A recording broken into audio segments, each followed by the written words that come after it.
Hi, I'm Lucas. I'm the TOEFL guy at Magoosh, and this is TOEFL Tuesdays. And today we're going to do our second video on for teachers specifically.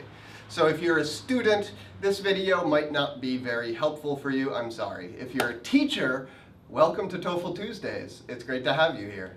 Okay, so again, if you haven't met me before in our videos, I've been teaching the TOEFL for, well, I suppose it's been about 6 years now. I am the TOEFL expert at magoosh.com, and I'm here to recommend some ways to improve your TOEFL classes if you're just starting teaching the TOEFL. Because I know how stressful that can be. I remember very well when I first started.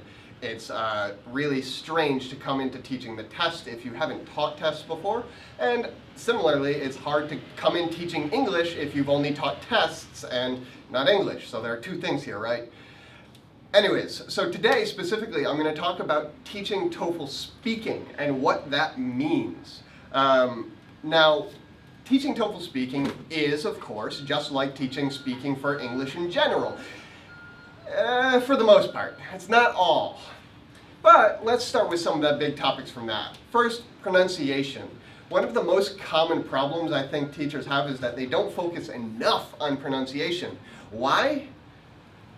Pronunciation's hard to teach. It's really hard to teach. You have to be a speech therapist if you're going to do it very well. And that's a whole different field. If you're a TOEFL teacher, you're probably not a speech therapist. I'm not. It's very interesting though. I kind of wish I was a speech therapist in a way because there's so much information there. There's so much to learn about how people speak. But as I said, it's really tough to teach and it's really tough to get students to change their pronunciation. That said, I can't really tell you all of how to do that right here, right now, but I will just remind you that it is important. Don't ignore it. It's hard, but it is a major factor in how well students are understood. And the pronunciation on the TOEFL, I'm not talking about accent here. I'm talking about pronunciation. There's a difference. Accent doesn't inhibit clarity, inhibit communication. Pronunciation really can. It can make it totally unclear what a student's saying. And if that's unclear on the TOEFL, their grade is going to suffer. The highest scoring students have not flawless, not native, but very good pronunciation. And in fact, you can give a really poor answer otherwise. If your pronunciation is spot on and you speak quickly, like a native speaker, you'll still get a high grade, even if the answer is bad. So don't forget the importance of it.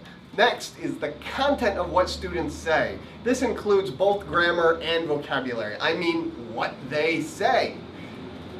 Big piece of advice here. Don't forget to correct. Whether you're going one-on-one in tutorials or you have a whole class, or whether that class is mixed from different countries or they're all from one country, one language, it doesn't matter. In every situation, you want to be correcting students as much as possible. It's easy to forget this because we don't like correcting each other. We want to let people just speak and assume that it would be uncomfortable if we corrected them. But as teachers, your job is to correct. You need to make sure that students hear their mistakes and change them. For example, I once had a student who used the progressive tense, ing, for every verb. She was very advanced. She was really one of the fastest English speakers, as English as a foreign language speakers I've ever met. She spoke quicker than most natives I knew. Very comfortable, very fluent, and pretty good pronunciation. Very easy to understand, but she loved that progressive form. Every verb was in that form. How hard is it to change that when nobody has been correcting it after all those years? She was speaking English every day at work and no one was correcting it. And then it just solidifies and it's so hard to change. It took months and months of me correcting her again and again, interrupting the conversations again and again. I'm sure deep down she hated me a little bit, but after months and months of correcting, I got her to start doing it to herself. And once she started doing it to herself, started hearing it herself and correcting herself, then she was on the path to actually not using the ing form naturally, to using the correct forms naturally.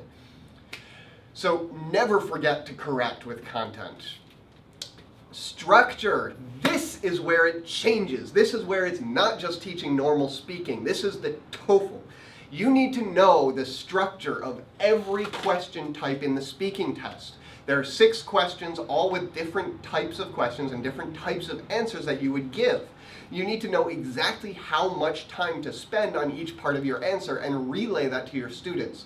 Most TOEFL teachers, if you see online in videos, etc., that talk about how to improve your TOEFL speaking, talk about structure because it's specific to the TOEFL, and it can make a really big difference. It can bring a student from a 24 to a 27, which might be the difference between getting a TA position, for example.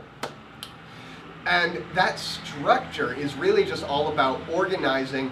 Here's my main idea, here's the first detail, here's the reason why, and knowing how much time you have. Structuring an answer properly, make sure that you answer the whole question, which is important. You include all the important information, and that you finish in time, that you finish your answer before the end or near the end, and also that you're just clear.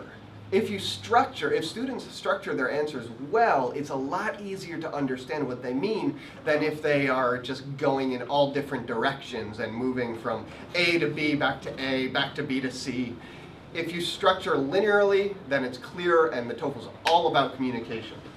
And finally, one last piece of advice for everything: recording. Make sure students are recording themselves, and record your students. It's good for you so you can listen again to your students later and learn more about what they need to improve when you're not in the class. And it's good for the students to hear themselves, and it's good for the students to become comfortable with a microphone because they will be recorded on the actual TOEFL. This can really help pronunciation, it can really help correcting the content, it can help correcting the structure, all of it. Record as much as possible, and really more generally, get your students speaking as much as possible, with or without the recording. They should be speaking a lot, every class, plenty of speaking. And record anytime you can with those short answers so that they can listen again to those answers. All right, that's all for today. I know that's a lot of information and a very big overview. If you have any questions, leave them in the comments. I'm happy to answer. And if you have any questions about TOEFL.magoosh.com, you can go there. We have a link, I'm imagining somewhere around here, that you can follow, and you can learn more about how we help our students. Thanks for watching. Again, I'm Lucas from Magoosh. See you later.